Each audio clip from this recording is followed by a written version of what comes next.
Welcome back to Oracle News, where we pull back the curtain and ask the hard questions others are too afraid to ask. Today, I want to address something that's been heavy on my spirit and weighing on our communities.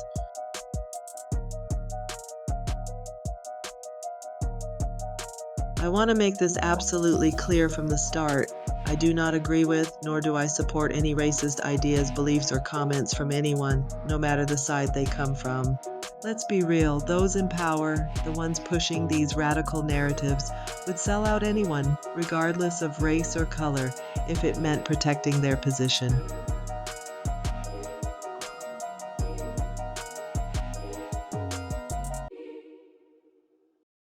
So why then are they trying so hard to blame Black people? Why are we suddenly seeing a rise in threats and violence, lynchings against young Black college students, bomb threats to our children's HBCUs across America? This is terrorism, this is intimidation, and it is meant to distract us from the bigger truths we should be focused on.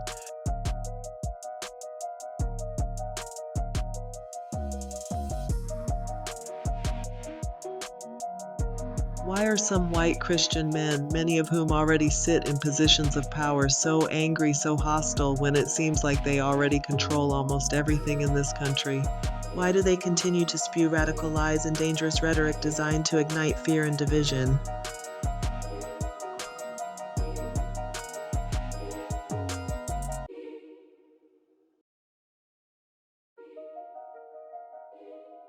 It looks to me like an attempt to start a race war, and we cannot fall for it. Our power is not in division, it is in unity. It is in protecting each other, standing firm, and refusing to be used as pawns in their political games. We must keep our focus sharp. We must continue to call out injustice and shine light on the truth, because the truth is what sets us free, and it is the one thing they cannot control when we speak it together.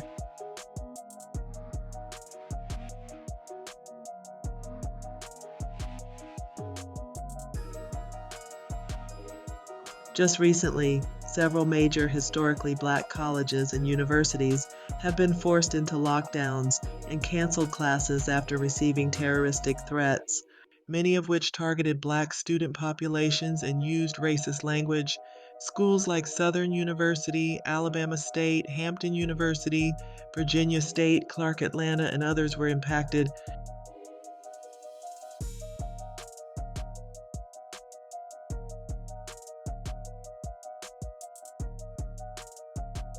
In Mississippi, a student named Trey Reed was found hanging from a tree on Delta State University grounds.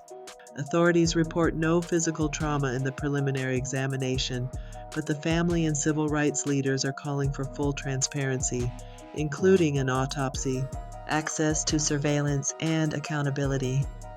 Given Mississippi's history of lynching and racial violence, this case is being treated with grave concern.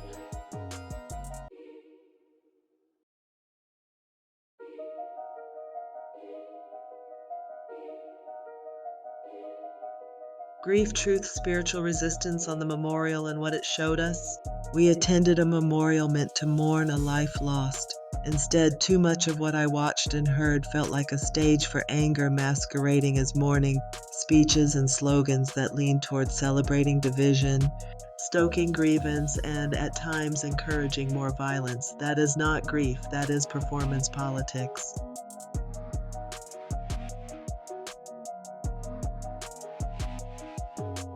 There's a pattern here worth naming. When people refuse responsibility for the systems that produce suffering, when they deny racism and fascism, even as evidence piles up, they often shift the blame outward. They manufacture enemies. They call for taking back a country that was never theirs to begin with. Let us be clear, these lands were stolen from indigenous peoples, the first stewards with copper skin and ancient lineages. To shout about reclaiming ownership while erasing the people who were here first is not patriotism. It is theft, hypocrisy, and moral blindness.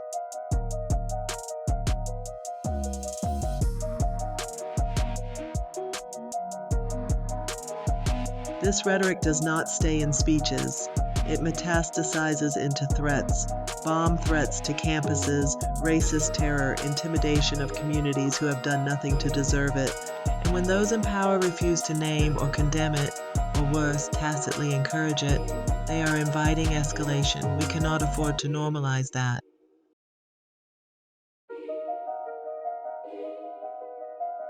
On accountability and the lie of "we'll fix it later," too many for whom power has been comfortable will not give it up voluntarily. They will spin narratives, they will lie, and they will weaponize fear to keep control. We must call that out. If you refuse to be honest about history, if you refuse to recognize who has been harmed and how, then you cannot participate in true healing.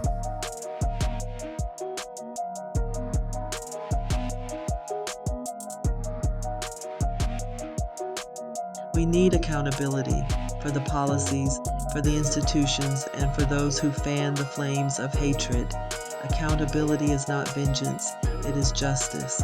It is the work of rebuilding institutions so they serve everyone, not just those who benefit now. To those who insist they are simply taking back a nation they did not build fairly, ask yourselves, who taught you to see yourself as owed everything while others were erased?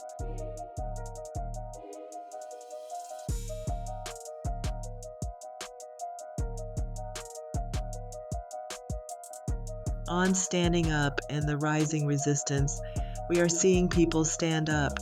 Ordinary citizens, students, community leaders, faith leaders, they are saying enough. They are refusing to let terror and intimidation be the answer. That resistance is not about revenge, it is about defending life, protecting the vulnerable, and insisting on a nation that honors all its people. If you are listening and you feel the itch to respond with violence, please step back. Our power is moral clarity, organization, and the courage to build alternatives.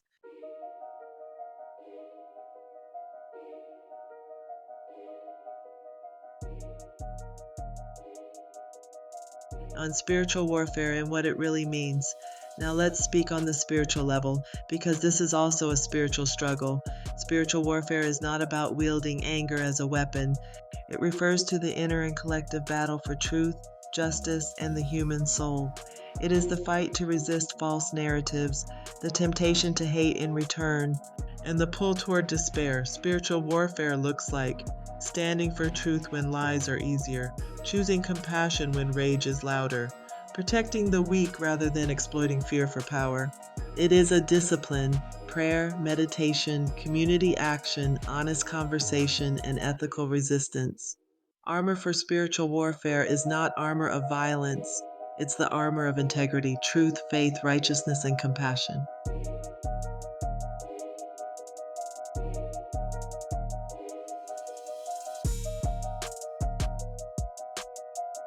On the rapture, what it is and what it is not. Let me be direct about the rapture. Across Christian traditions, the idea varies. For many, the rapture is an event in which believers are gathered to God, a time of divine intervention. For others, it's symbolic of spiritual awakening and the call to live rightly now. Regardless of theological stance, the important practical message is simple.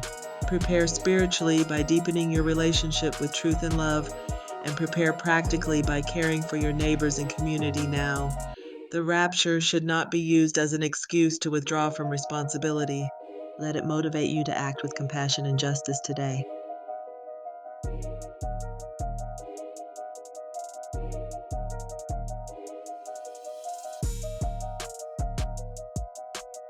Practical spiritual steps to take right now.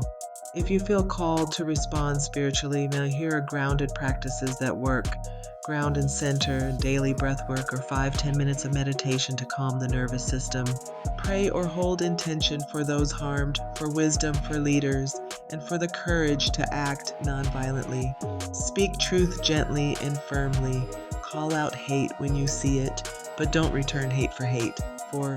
Support community safety. Donate to HBCU emergency funds, legal defense funds, or local mutual aid.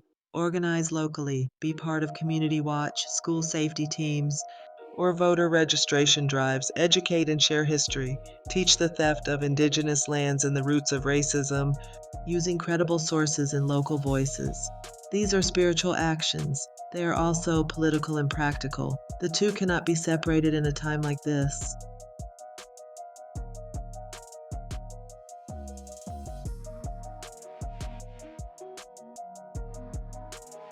Angel reading celestial energies, moon plus equinox. Before we close, I'll give a short angelic reading tuned to the moon and the equinox energy. Hold your intention now. Ask your guides for clarity. Moon energy. The moon right now is pulling for revelation and release. If you've been harboring fear, grief, or hatred, this is a good cycle to release it. Practice a letting go ritual. Write what you will not carry into the coming season and safely burn or bury the paper. Equinox energy.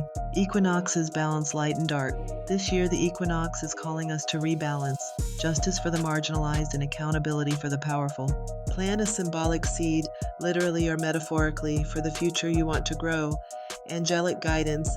I sense Archangel Michael's protection and Archangel Raphael's healing.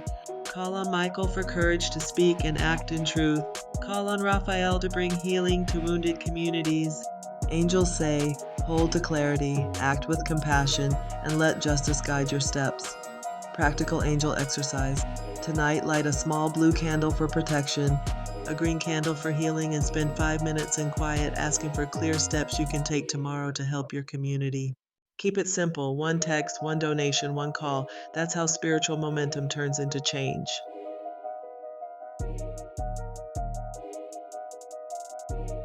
We will not be intimidated. We will not be swayed into hatred. We will speak truth. We will protect our children in our schools. We will remember the stolen histories and restore dignity where it has been taken. This is a time for moral courage, community care, and spiritual strength. If you are with me, act with wisdom, love, and strategy. Share this message. Stand with those under threat. Protect the vulnerable, and above all, choose life. Thank you. Be safe, be brave, be loving.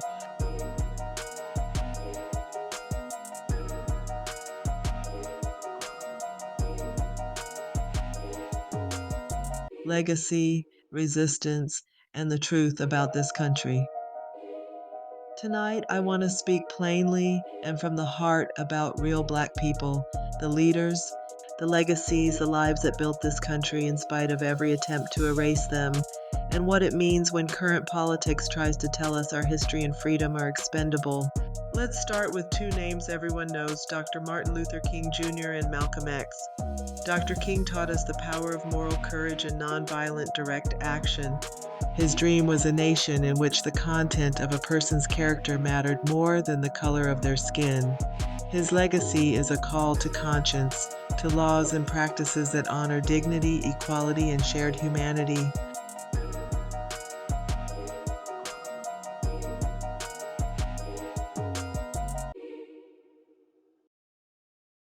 Malcolm X gave us a different necessary mirror. He demanded that Black people be seen as full people who deserve dignity, self-determination, and protection by any means necessary that preserved life and liberation. His voice insisted we stop begging for scraps of justice and instead claim our rights, our history, and our power. Both men gave us tools to survive and to transform a nation that repeatedly failed us. They stand in a long line, names that should be sacred to every American who cares about freedom. Harriet Tubman, who led the enslaved to freedom and then refused to accept anything less than liberation for all. Frederick Douglass, who used his pen and oratory to expose slavery and argue for full citizenship. Sojourner Truth, Ida B. Wells, Rosa Parks, Fannie Lou Hamer, Ella Baker, Bayard Rustin, Thurgood Marshall, John Lewis, people who risked everything to bend the moral arc of the nation toward justice. Women like Mary McLeod Bethune and Septima Clark built schools, organized voting drives, and trained generations of leaders. In more recent generations, voices like Angela Davis, Stokely Carmichael, Kwame Ture, and countless local organizers continued that work with imagination and courage.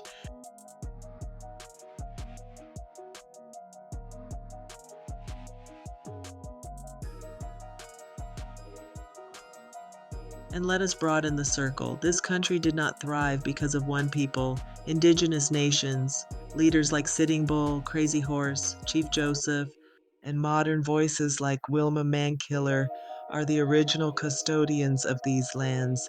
They taught us stewardship, resilience, and the price of dispossession.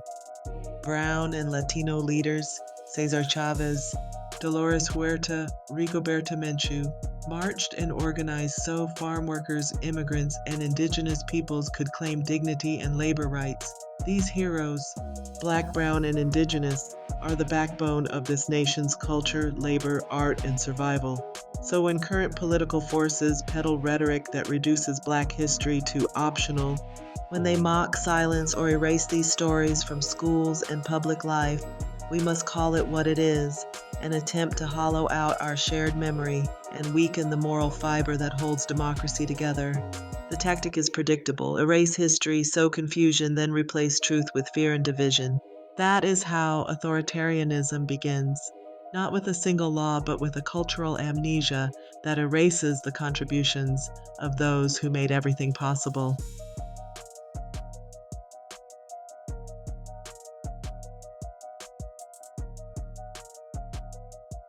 Make no mistake, systems of white supremacy have always used humiliation, scapegoating, and violence to maintain power. They have created narratives that distract and divide, telling some people they are owed what was stolen while telling others that their pain doesn't count. These tactics are not new. They are the same playbook: demonize, dehumanize, and then justify exclusion. And when you erase the history of indigenous dispossession or the central role Black and brown labor played in building wealth in this country, you create a permissive culture where theft, exploitation, and even violence become normal.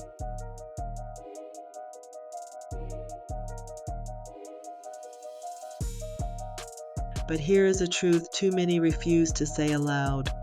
America would not be what it is without Black, brown, and indigenous people. Our music, our foodways, our medical innovations, our labor, our intellectual life, all of this is part of the American fabric because of people who were forced into and then transformed this nation. To threaten or diminish those communities is not a strategy of preservation, it is the language of ruin. Remove the people who sustain a nation's creativity, labor, and moral compass, and what remains collapses into ashes of loneliness and scarcity.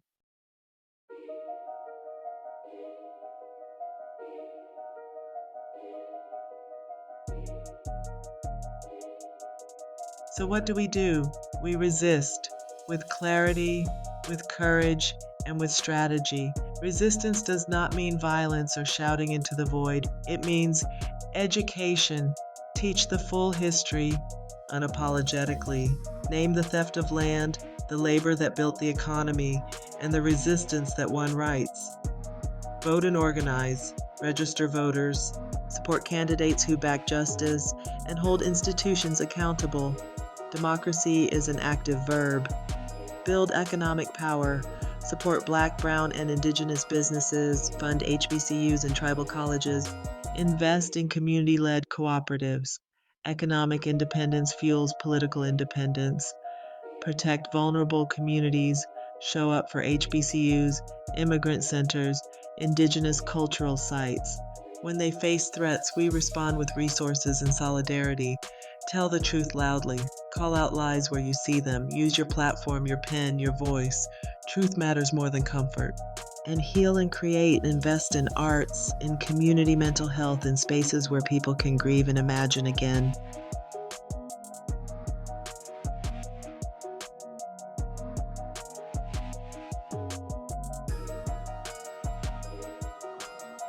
This is also a spiritual fight.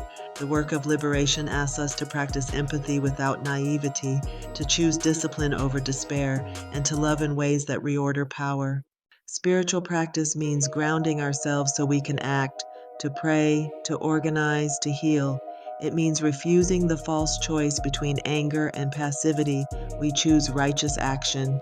Finally, remember, legacy is not only what history recorded in books, it is what we live every day. When you teach your child the names of the freedom fighters, when you stand in solidarity with an indigenous land defense, when you protect the right to learn the truth in your local school, you are the living lineage of those great people. We will not allow our leaders or our neighbors to forget who we are or what we contributed. We will not stand by while our history is erased or our love of country is weaponized into hatred. We will meet falsehood with facts, cruelty with compassion, and erasure with remembrance. Stand tall.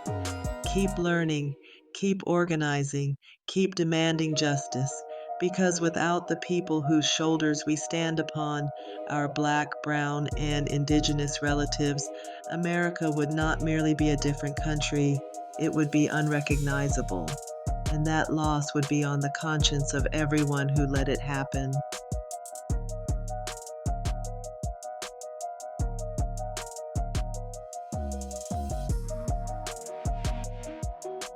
News reporting disclaimer. This program presents reporting based on credible news sources. Where information is unverified, we identify it as speculation.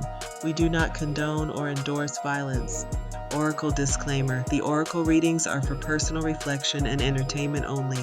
They do not replace professional legal, medical, financial, or mental health advice.